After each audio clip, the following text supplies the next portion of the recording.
Jesus lhes contou outras parábolas.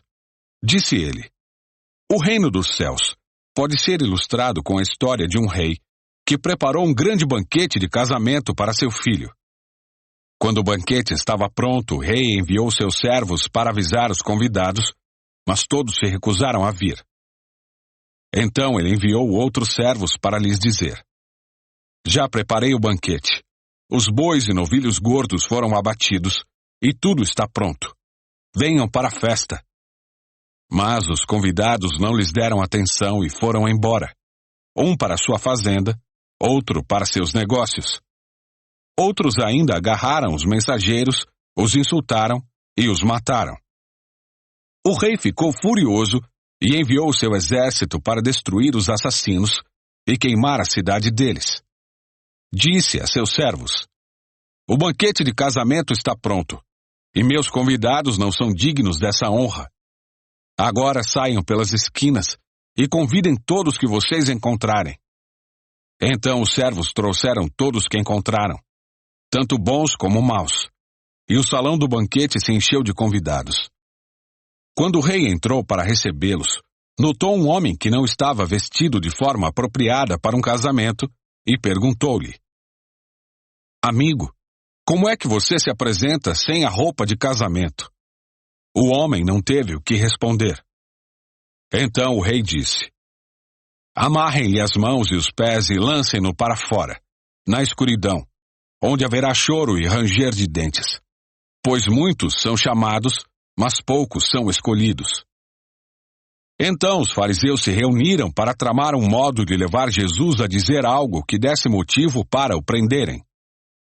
Enviaram alguns de seus discípulos, junto com os partidários de Herodes, para se encontrarem com ele. Disseram: Mestre, sabemos como o Senhor é honesto e ensina o caminho de Deus de acordo com a verdade.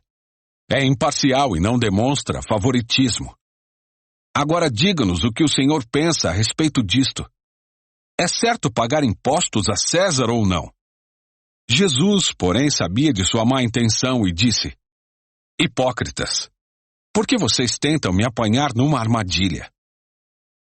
Mostrem-me a moeda usada para pagar o imposto.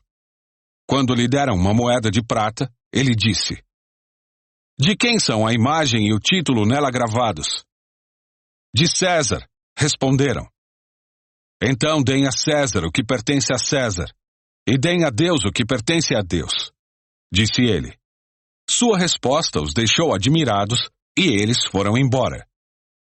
No mesmo dia, vieram a Jesus alguns saduceus, líderes religiosos, que afirmam não haver ressurreição dos mortos, e perguntaram: Mestre, Moisés disse: se um homem morrer sem deixar filhos, o irmão dele deve se casar com a viúva e ter um filho, que dará continuidade ao nome do irmão. Numa família havia 7 irmãos. O mais velho se casou e morreu sem deixar filhos, de modo que seu irmão se casou com a viúva. O segundo irmão também morreu, e o terceiro irmão se casou com ela. E assim por diante até o 7º irmão. Por fim, a mulher também morreu.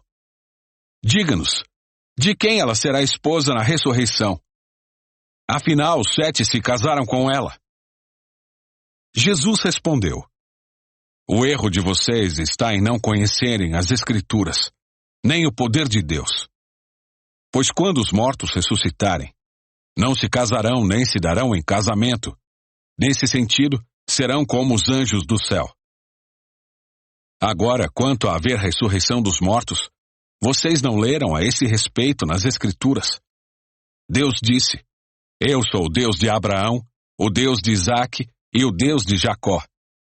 Portanto, ele é o Deus dos vivos, e não dos mortos. Quando as multidões o ouviram, ficaram admiradas com seu ensino. Sabendo os fariseus que Jesus tinha calado os saduceus com essa resposta, reuniram-se novamente para interrogá-lo. Um deles, especialista na lei, tentou apanhá-lo numa armadilha com a seguinte pergunta: Mestre, qual é o mandamento mais importante da lei de Moisés? Jesus respondeu: Ame o Senhor seu Deus de todo o seu coração, de toda a sua alma e de toda a sua mente, Este é o primeiro e o maior mandamento. O segundo é igualmente importante. Ame o seu próximo como a si mesmo. Toda a lei e todas as exigências dos profetas se baseiam nesses dois mandamentos. Então, rodeado pelos fariseus, Jesus lhes fez a seguinte pergunta: O que vocês pensam do Cristo? De quem ele é filho? Eles responderam: É filho de Davi. Jesus perguntou: Então por que Davi, falando por meio do Espírito, chama o Cristo de meu Senhor?